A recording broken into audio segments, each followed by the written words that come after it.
હવે આપણે અહીંયા જે લાસ્ટ મેરિટ રાઉન્ડ 1 પ્રમાણે જે 2025-26નો થયો હતો એ પ્રમાણે હવે આપણે ડેન્ટલ જે કોલેજીસ છે ગુજરાત સ્ટેટમાં એની અંદર કેવી રીતે એડમિશન મળ્યું હતું, કારણ કે આપણી જોડે હવે પ્રોવિઝનલ મેરિટ લિસ્ટ આવી ગયું છે, તો એ પ્રમાણે હવે આપણે ચોઇસ ફિલિંગ કરવાના છે.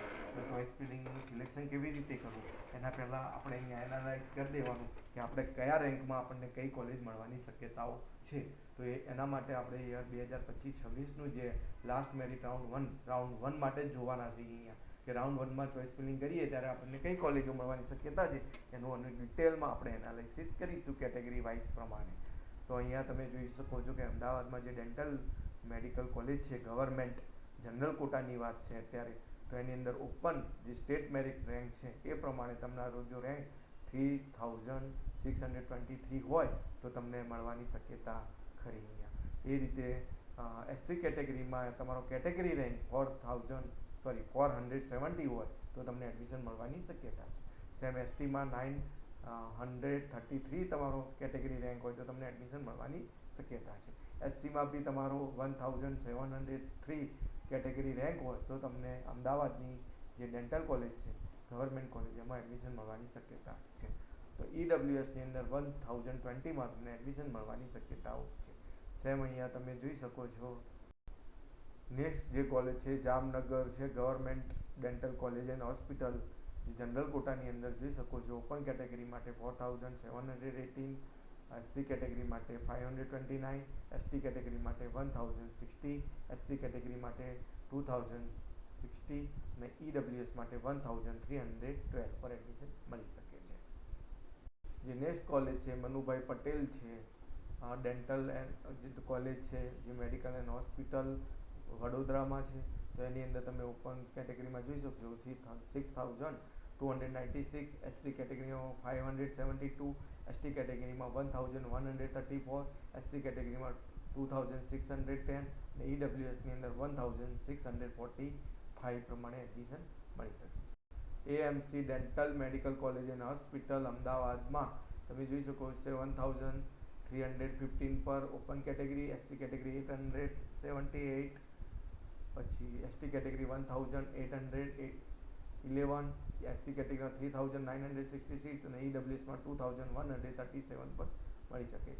એ રીતે બોપલની જે ડેન્ટલ કોલેજ એન્ડ હોસ્પિટલ છે એમાં 7880 ઓપન કેટેગરીમાં, એસસી કેટેગરીમાં 855, એસટી કેટેગરીમાં 1836, એસસી કેટેગરીમાં 3980 અને ઈડબ્લ્યુએસમાં 2168માં મળી શકે.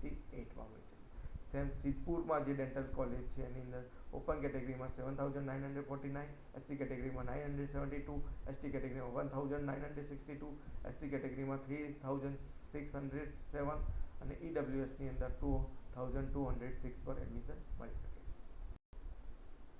નેક્સ્ટ છે ભાડજની છે Ahmedabad medical college and hospital dental college and hospital open કેટેગરીમાં 7979, એસસી કેટેગરીમાં 600,793, એસટી કેટેગરીમાં 1367, એસસી કેટેગરીમાં 3386 અને ઈડબ્લ્યુએસમાં 2199 પર એડમિશન મળી શકે છે.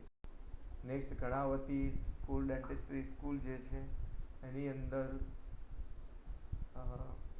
જે ગાંધીનગર છે તો એની અંદર જોઈ શકો છો 8602 પર open category, SC category 794, ST category 1679, SC category 3983 અને ઈડબ્લ્યુએસમાં 2304. તો બાકીની આ જે ડેન્ટલ કોલેજો છે એની અંદર તમે આ મેરિટ પ્રમાણે તમે અહીંયા જોઈ શકો છો. આ બધી જનરલ કોલેજ છે. ઓનલી બે જ છે અમદાવાદ અને જામનગરમાં જ બે ગવર્મેન્ટ મેડિકલ કોલેજ છે.